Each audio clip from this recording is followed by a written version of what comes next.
I did the 100-day challenge in GEF and it was the hardest thing I've ever done. Let's get right into it. As soon as I spawned, there was a GEF after me. With nothing to defend myself, I used the windows to evade the blob and grabbed chocolate.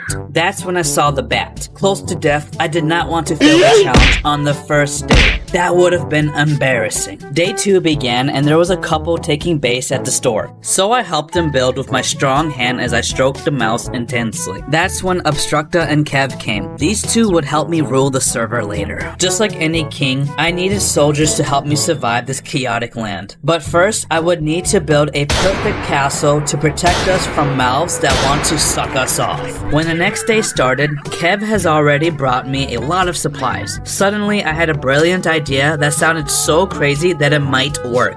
If GEFs couldn't get past lanterns, then I should surround the base so Diddy GEF couldn't either. The hunt for lanterns began, and it was a dangerous trip that almost costed me the whole challenge. Just for one lantern before the sun started setting. That's when Bacon Hair Kid gave me a medkit, which saved my life. Unfortunately, it costed him his own, so I avenged him. He was a real one for that. Thank you, FF. But it wasn't the end since the biters brought an army to take us down. Thankfully, we had supplies to get us through the night. For the 4th day, I needed to start surrounding the roof with lanterns. Just moments later, Obstructa came with his own army. Luckily, he was on my side since he had the power to end me instantly, which is something I would use to punish those who defy me. Just as I finished one layer of lights, Neymar tried to steal a lantern. Luckily, I grabbed it first before he attempted to snatch another one. Good thing he was as big as a footlong from Subway, which gave GEFs enough time to attack him.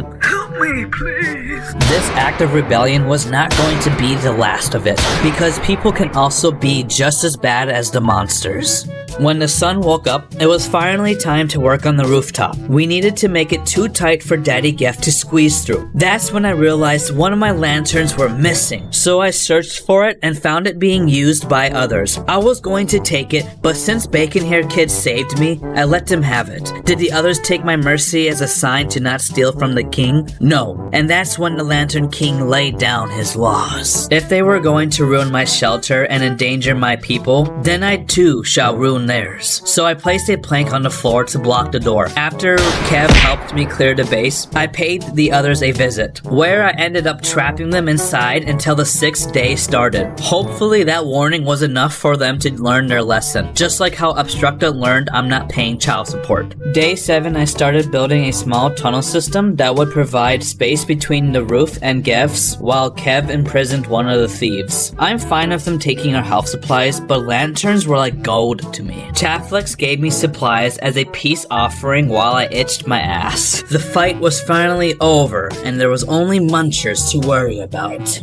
Until Japin started to tear down my roof, starting a flame as red as her hair that would spark a war. Even though I welcomed them with open arms, my kindness was not enough. Fred over here was going to be the first victim of my reign of terror. That's when I trapped him inside with the lantern he stole. Since he wants it so bad, he can have it. When night started, I was surrounded and couldn't get in my base. Maybe this was karma for taking things too far, but I survived, so I didn't care. The 9th day was pretty good. My roof was looking decent and my fellow soldiers captured Chaflex for taking a lantern, but I excused him since it was a mistake. He would just have to wait till Big D GEF smashes the planks loose. Then this girl came to steal lanterns again. She must have been born blonde, cause there's no way that she's that dumb. Kev was ready to throw her cheeks in jail, so she tried to attack us with a bat.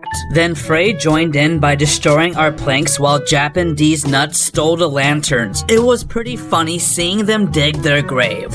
That's when I clapped back by blocking off one of their bases. I was going to punish every single one of them since it was their fault for making a gap that allowed Big GEF to break the wall. Here's an example of a lantern blocking Smeagol from entering our back entrance. Why does he always look so constipated?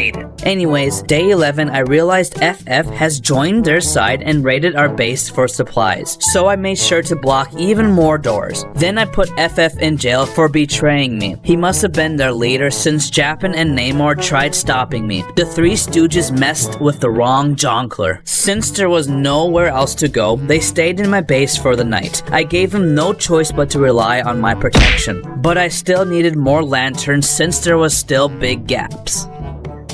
The following day, I covered the lanterns with planks so no one can steal them, which proved to work since Frey tried stealing one inside a day later, so he gave up when he couldn't take one. Later, I jumped on Kev and rode into the sunset. Silly Billy also joined to help me defend the base. Unfortunately, there was another hole in our fortress. This old girl needed an upgrade. Before I can do that, this girl named Natit started to tear down my roof, so Obstructa used his powers to send her out of existence. I guess brute force was the only thing to stop others from attacking, just for Mr. Colostral to tear down the wall again. This could have been avoided if people didn't take my lanterns. Kev also died, which was the saddest thing to happen. Thankfully, he died peacefully. Shh, it's okay, Kev, just die already, please. The 16th day was pretty peaceful, with no one left to defy me. It was a period of time where everyone was chill. It was finally time to place more lanterns without interruption.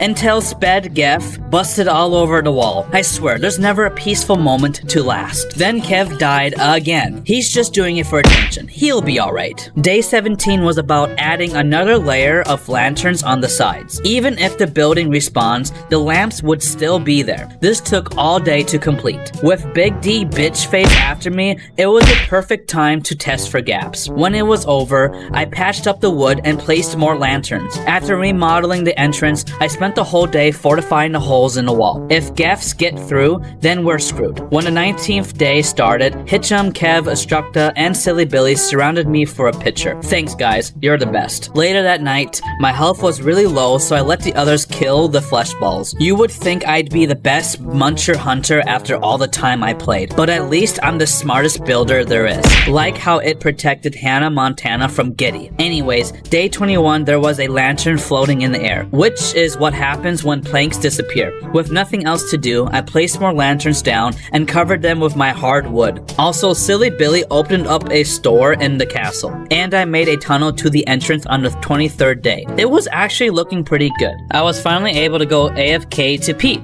GEFs had a hard time getting in, Silly Billy's store was flourishing, and there was barely any repairs needed. So I spent some time admiring Hitchum's hut. Good job, buddy. It was time to build a tunnel for people to get inside safely. First, I had to tear down planks. Next, I tried getting in Hitchum's hut, but couldn't fit since I'm not a midget. After that, I turned down more wood, then prepared to commit murder on Chatflix, just for me to forget about the tunnel and see how good looking I am. Also, I went to AFK for like a whole day before I helped fortify Hobbit's hut. That's when I saw a horde of druggies tripping out on wood dust. The silence really made me feel uneasy since only the drunk one was attacking us. Day 28, a bunch of GEFs stacked up on each other. Obstructa tried waking them up, but nothing worked. Whatever. I had to finish the roof I forgot about 4 days ago. Duo was back after forever, so that was nice to see him again. There was also a very tall pillar a day later, so I climbed up it when night was over. Why? I don't know, but at least there was a good view of the city. Then I wasted 4 days doing nothing. At some point, I talked about tearing down orphanages, and Duolingo came to teach me how to say oil up in Spanish. Eventually, I had to fix a hole in the ceiling, which led to me fortifying the whole base. People were also making a base between pillars. Wait, why is Obstructa taking advantage of me? That sick son of a... Besides that, nothing really happened until Gary showed up 37 days in. We also connected the hut to our base, and the pillar was cut down by someone for some reason. When day 40 started, I was feeling bored since there was nothing else to do that wouldn't put my life at risk. So I got on a Discord call with Gary and Spam. Just tell me if you can hear this real quick.